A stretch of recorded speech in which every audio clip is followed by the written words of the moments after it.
Breaking news. Iran America రెండో దశ శాంతి చర్చలకు సంబంధించి బిగ్ ట్విస్ట్ నెలకొంది. మొదట ఇస్లామాబాద్లో ఏవైతే శాంతి చర్చలు జరిగాయో అవి విఫలం అవడంతో ఇకపై చర్చలు లేవు అంటూ కూడా అటు యుఎస్కి సంబంధించిన జేడీ వ్యాన్స్ చెప్పిన క్రమంలో ఇప్పుడు తాజాగా మరో ప్రకటన చేశారు. బంతి ఇరాన్ కోర్టులోనే ఉందని, వాళ్ళు ఏ డిసిషన్ తీసుకున్నా మేము యాక్సెప్ట్ చేసేందుకు సిద్ధంగా ఉన్నామంటూ కూడా జేడీ వ్యాన్స్ సంచలన ప్రకటన చేశారు ఓ ఇంటర్వ్యూ ద్వారా. అంటే శాంతి చర్చలకు మరోసారి పాల్గొనేందుకు తాము సిద్ధంగా ఉన్నాము అన్న విధంగా కూడా యూటర్న్ తీసుకున్నట్టు కూడా కనిపిస్తోంది. మరి ఈ మాట మీదే ఉంటారా? మరోసారి ఉపాధ్యక్షుడు జేడీ వ్యాన్స్ మరో చర్చలు లేవని చెప్పే అవకాశం ఉందా? అసలు ఏం జరగబోతుంది అన్నది తెలియాల్సి ఉంది. మరోవైపు రష్యా మధ్యవర్తిత్వం వహించేందుకు సిద్ధంగా ఉన్నట్టు కూడా సమాచారం అందుతోంది.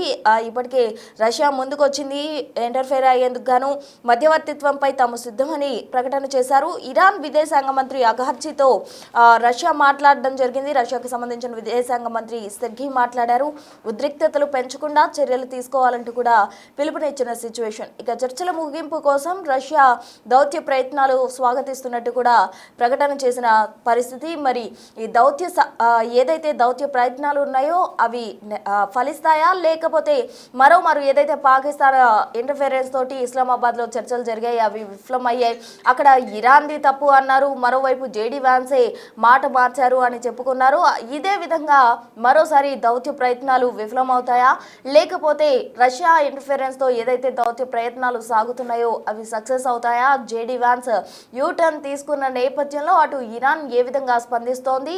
బంతి ఇప్పటికే ఇరాన్ కోర్టులోనే ఉన్నట్టు కూడా జేడీ వ్యాన్స్ స్పష్టం చేసిన క్రమంలో ఇరాన్ స్వాగతిస్తుందా, లేకపోతే ఈ ఇంటర్ఫిరెన్స్ కారణంగా ఎటువంటి ఫలితాలు రాబోతున్నాయి, సత్ఫలితాలు వస్తాయా, లేకపోతే విఫలమైన క్రమంలో ఎటువంటి పరిణామాలు ఉండబోతున్నాయి అనేది చూడాలి. మొత్తంగా పశ్చిమాసియాలో ఇప్పుడు మాత్రం ఉద్రిక్తంగానే సిచ్యువేషన్ ఉంది. అటు క్రూడ్ ఆయిల్ ధరలు మరోసారి భారీగా పెరిగే అవకాశాలు అయితే లేకపోలేదు. ఎందుకంటే మొన్న ఏదైతే 2 వారాల గడువు పొడిగిస్తున్నట్టు ట్రంప్ ప్రకటన చేశారో ఆ నేపథ్యంలో క్రూడ్ ఆయిల్ ధరలు బ్యారెల్ ధర భారీగా పడిపోయిన సిచ్యువేషన్. కానీ ఇప్పుడు ఏదైతే ఉద్రిక్త పరిస్థితులు కొనసాగే అవకాశాలు కనిపిస్తున్నాయో అటు ఇరాన్ కావచ్చు, అమెరికా కావచ్చు, పాకిస్తాన్ ఇస్లామాబాద్లో చర్చలు విఫలమైన నేపథ్యంలో మరోమారు క్రూడ్ ఆయిల్ ధరలు పెరిగే అవకాశం ఉంది. ద్రవ్యోల్బణం ఎక్కువగా కూడా నెలకొనే అవకాశం ఉంది. ప్రపంచ దేశాలన్నీ కూడా ఇందుకు ఎఫెక్ట్ అయిపోతున్నాయి. ఈ నేపథ్యంలోనే రష్యా ముందుకు వచ్చింది మధ్యవర్తిత్వం వహించేందుకు గాను. రష్యా ఇంటర్ఫిరెన్స్ తో మరి ట్రంప్ దిగొస్తారా? ఇరాన్ ముందుకొచ్చి దౌత్య ప్రయత్నాలు స్వాగతిస్తుందా? ఎలా ఉండబోతుంది? ఏం జరుగుతోంది? పరిణామాలు ఎలా ఉండబోతున్నాయి అనే దానికి సంబంధించి తాజా అప్డేట్స్ అందించేందుకు మా ప్రతినిధి శివ ఢిల్లీ నుంచి సిద్ధంగా ఉన్నారు. శివ, చెప్పండి, మొన్న పాకిస్తాన్ మధ్యవర్తిత్వం వహించేందుకు గాను ముందుకొచ్చింది. ఇస్లామాబాద్ వేదికగా మొదటి దశ శాంతి చర్చలు జరిగాయి, అవి విఫలమయ్యాయి. అయితే అప్పుడు ఎటువంటి చర్చలు ఉండబోవంటూ కూడా ఉపాధ్యక్షుడు జేడీ వ్యాన్స్ చెప్పారు, అమెరికా ఉపాధ్యక్షుడు. అయితే ఇప్పుడు ప్రెసెంట్ మరో బంతి ఇరాన్ కోర్టులోనే ఉందన్నారు. ఆ వ్యాఖ్యలు ఏ విధంగా చూడాలి? మరోవైపు రష్యా మధ్యవర్తిత్వం ఎంతవరకు ఫలితం అంటే సత్ఫలితాన్ని ఇస్తుందంటారు? అమెరికా సంబంధించిన రెండవ దశ శాంతి చర్చలపై నెలకొంది. అయితే ఉపాధ్యక్షుడు జేడీ వ్యాన్స్ యూటర్న్ తీసుకున్నట్లుగానే ప్రధానంగా అర్థమవుతోంది. అయితే మొదటి దశ చర్చలు విఫలం తర్వాత ప్రధానంగా ఇక ఢిల్లీ లెవెల్ కూడా జేడీ వ్యాన్స్ స్పష్టం చేస్తున్న నేపథ్యంలో ఇక తాజాగా ఇరాన్తో చర్చలకు తలుపులు ఇంకా తెరిచే ఉన్నాయంటూ కూడా మరోసారి వ్యాఖ్య చేశారు. అదే చర్చలపై బంతి ఏదైతే ఇరాన్ కోర్టులో ఉన్నట్టు కూడా వారే నిర్ణయిస్తారు కూడా ఒక ఇంటర్వ్యూలో వెల్లడించారు. మరోవైపు శాంతి చర్చలో మధ్యవర్తిత్వానికి రష్యా కూడా ముందుకు వచ్చింది. మధ్యవర్తిత్వంపై తాము సిద్ధమంటూ కూడా ఒక ప్రకటన విడుదల చేసింది. అంటే మొదటి దశ చర్చలకు పాకిస్తాన్ వేదికగా చర్చలు జరిగితే ఇప్పుడు రష్యా తదుపరి చర్చలకు మేము సిద్ధంగా ఉన్నామంటూ కూడా వారు కూడా ఒక ప్రకటన విడుదల చేశారు.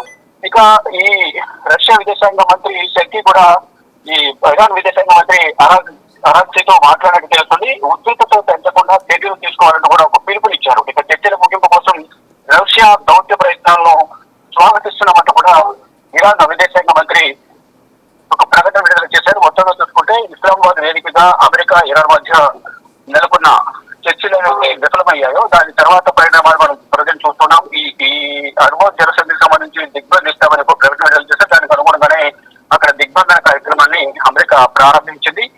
ఈ హర్మోజ్ వద్ద ఉద్రిక్తపరిచిన అనుకున్న నేపథ్యంలో మళ్ళీ యుద్ధం వస్తున్న కారణంతో ప్రపంచ దేశాలను కూడా తీవ్ర ఆందోళన వ్యక్తం చేసిన పరిస్థితి కనిపిస్తుంది. ప్రజెంట్ రష్యా మళ్ళా తెర మీదకి వచ్చి ఈ శాంతి చర్చలకు మేము సిద్ధంగా ఉన్నాము, అధ్యక్షత వహించడానికి అనేది ప్రకటన విడుదల చేసే నేపథ్యంలో ఏం జరగబోతుంది భవిష్యత్తులో కూడా చూడాల్సి ఉంది.